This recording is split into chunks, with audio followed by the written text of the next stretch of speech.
ድንግል ማርያም የፋሲካን በዓል ማክበርን ስታስብ የልጇን መያዝ ሰማች። ልጇ መከራ ወደሚቀበልበት አይሁድ ግፍ ወደሚፈጽሙበት ወደ ኢየሩሳሌም እንዲወስዷት ከሐዋርያት አንዱን ፈለገች። አይሁድን ስለፈሩ ሁሉም ጥለዋት ሸሽተዋል። ከጴጥሮስ ጋር ለመሄድ ጴጥሮስን ፈለገች። እሱስ የካህናት አለቆችን ስለፈራ ልጅሽን አላውቀውም ብሎ ሸሽቶ ተደብቋል አሏት። ዳግመኛ ስለ ወንድሙ ስለ ያዕቆብ ጠየቀች። እሱም ሲይዙት ልብሱን ጥሎ ሸሽቷል አሏት። እንድርያስን ፈለገች። እሱስ ከልጅሽ ጋር ወደ ከተማ አልመጣም አሏት። ቶማስም እንዲሁ ሸሽቷል። በርተሎሜዎስን ጠየቀች። ከሁሉ አስቀድሞ ሸሽቷል አሏት። ፊልጶስን ጠየቀች። እሱስ አንድ ጊዜም አልታየም አሏት። ማቴዎስን ጠየቀች። እሱማ ግብር ተቀባይ ስለነበር ከሁሉ ይልቅ ፈርቶ ተሸሽጓል አሏት። ሁሉንም አንድ በአንድ ጠየቀች።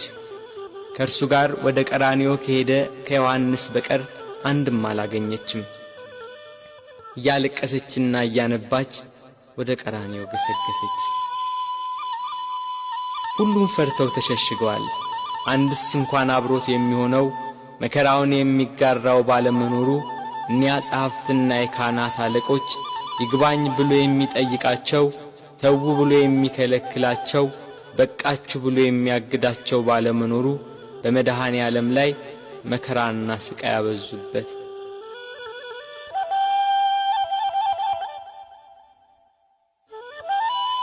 ጲላጦስ እንደ ሕጋቸው ሞት እንዲፈርድበት አደባባይ አቆሙት።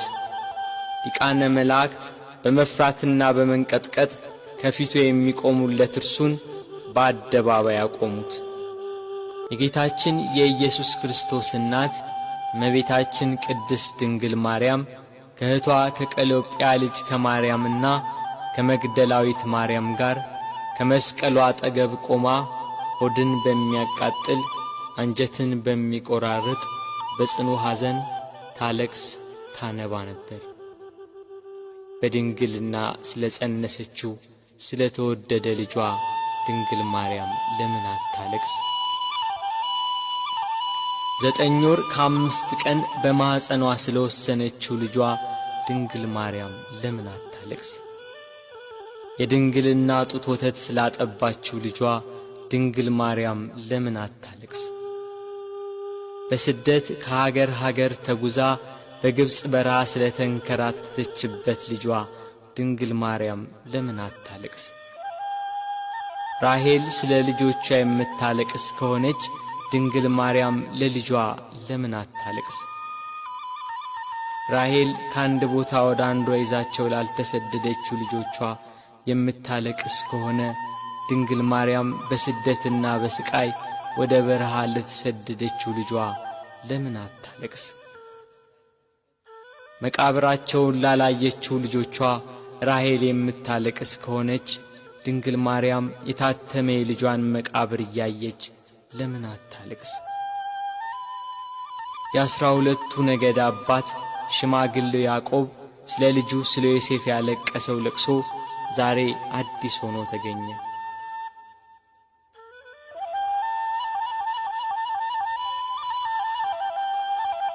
ያዕቆብ ልጁ ዮሴፍን ወንድሞቹ ሲያስሩት አላየም። ድንግል ማርያም ግን ልጇ በመስቀል ላይ ተቸንክሮ አይተዋለች። ያዕቆብ ዮሴፍን ወንድሞቹ ከጉድጓድ ሲጥሉት አላየም። ድንግል ማርያም ግን በአይሁድ አደባባይ ልጇን ተሰቅሎ አይተዋለች። ያዕቆብ ዮሴፍን ልብሱን ገፈው ሲሸጡት አላየም። ድንግል ግን ይሁዳን ለ30 ብር ሸጠው አይታለች። ያዕቆብ በልጁ ደም ሳይሆን የበግ ደም አይቶን ያለቀሰ። መለኮት የተዋሃደው የክርስቶስ ደም ግን ድንግል በምታለቅስበት ጭንጫ ላይ ፈሰሰ። ስለዚህ አለቀሰች። ስለ ተወደደ ልጇ ለምን አታለቅስ?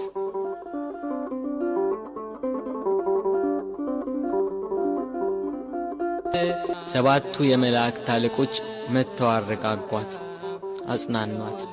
እርሷ ግን በመስቀል ላይ ሆኖ የሚሰቃይ ልጇን እያየች ልቅሶ መተውን መጽናናትን እምቢ አለች። አባቷ ዳዊት እሳት በሆነ ፈረስ ተቀምጦ መጥቶ አጽናናት። እርሷ ግን ልቅሶ መተውን አልቻለችም።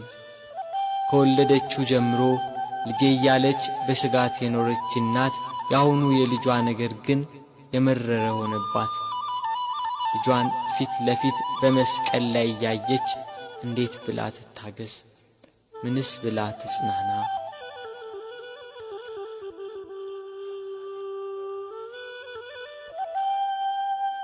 አለመጽናናቷን ያየ ልጇ ወዳጇ እነኋት እናቴን ብሎ የወደው ለነበረው ደቀ መዝሙር ለዮሐንስ አስረከባት።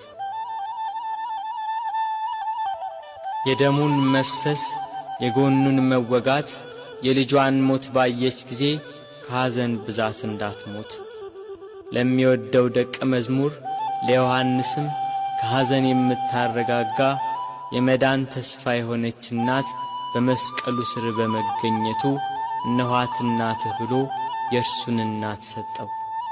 በቀራንዮ ለሚገኙ ሕማምና ሞቱን ለሚዘክሩ ሁላ በዮሐንስ አማካኝነት እናት ተሰጠች።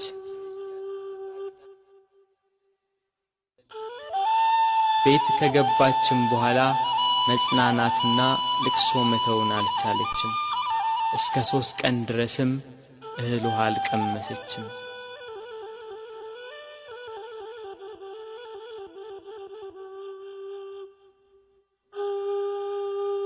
ፀሐይ አናት ላይ ስትደርስ ብርሃኗን ከለከለች። በቀትር ፀሐይ በሚጠነክርበት ሰዓት ኢየሩሳሌምን ጨለማ ወረሳት። ጨረቃም አምላክን በመስቀል ላይ በማየቷ ደም ለበሰች። ከዋክብት ረገፉ። ክርስቶስ በመስቀል ሳለ ትንቢቱ ሁሉ እንደ ተፈጸመ ባየ ጊዜ ተፈጸመ አለ።